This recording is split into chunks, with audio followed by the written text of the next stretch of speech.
తెలుగు రాష్ట్రాల్లో అతిపెద్ద lift manufacturer lifts ట్రై.com dealership కూడా ఇవ్వబడును.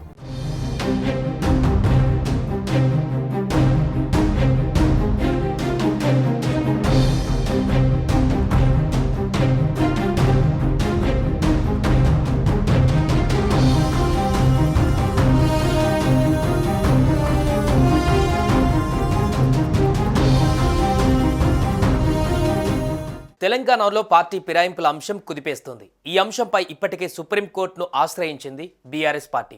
ఈ క్రమంలో బీఆర్ఎస్ నుంచి కాంగ్రెస్ పార్టీలోకి మారిన 10 మంది ఎమ్మెల్యేలకు మరో షాక్ తగిలింది. పార్టీ ఫిరాయించిన ఎమ్మెల్యేలకు నోటీసులు అందాయి. కాంగ్రెస్ పార్టీలో చేరిన బీఆర్ఎస్ ఎమ్మెల్యేలకు తెలంగాణ శాసనసభ కార్యదర్శి నోటీసులు జారీ చేశారు.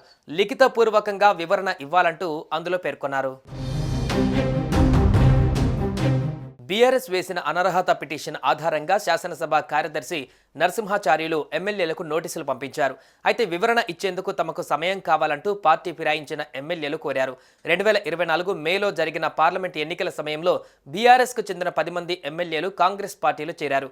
దానం నాగేందర్, కడియం శ్రీహరి, కాల యాదయ్య, బండ్ల కృష్ణమోహన్ రెడ్డి, తెల్లం వెంకట్రావు, పోచారం శ్రీనివాస్ రెడ్డి, సంజయ్ కుమార్, ప్రకాష్ గౌడ్, గూడెం మహిపాల్ రెడ్డి, అరికపూడి గాంధీ కాంగ్రెస్ పార్టీ తీర్థం పుచ్చుకున్నారు. దీంతో పార్టీ ఫిరాయించిన ఎమ్మెల్యేలపైన బీఆర్ఎస్ పార్టీ అసెంబ్లీ స్పీకర్కు ఫిర్యాదు చేసింది. అయితే స్పీకర్ ఎలాంటి చర్యలు తీసుకోకపోవడంతో ఆయనకు తగిన ఆదేశాలు ఇవ్వాలని కోరుతూ హైకోర్టు, సుప్రీంకోర్టులను బీఆర్ఎస్ నేతలు ఆశ్రయించారు. ఇటీవల బీఆర్ఎస్ పిటిషన్ పైన విచారించిన సుప్రీంకోర్టు తగిన సమయం అంటే ఎంత అని ప్రశ్నించింది. నిర్దిష్ట సమయం చెప్పాలంటూ శాసనసభ కార్యదర్శిని ఆదేశించింది. ఈ నేపథ్యంలో పార్టీ ఫిరాయించిన ఎమ్మెల్యేలకు అసెంబ్లీ సెక్రటరీ నోటీసులు ఇచ్చారు. మరోవైపు బీఆర్ఎస్ నుంచి గెలిచి పార్టీ మారిన 7 ఎమ్మెల్యేలకు సుప్రీంకోర్టు సోమవారం నోటీసులు జారీ చేసింది.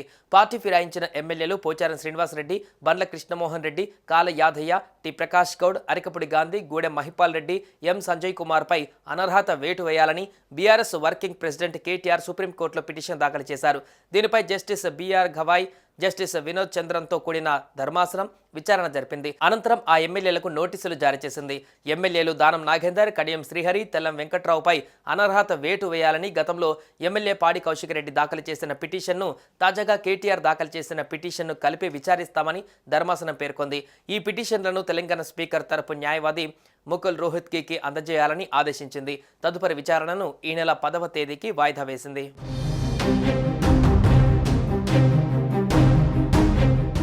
సుమన్ టీవీలో మీ పర్సనల్ అండ్ బిజినెస్ ప్రమోషన్స్ కోసం కింది నెంబర్కి కాంటాక్ట్ చేయండి.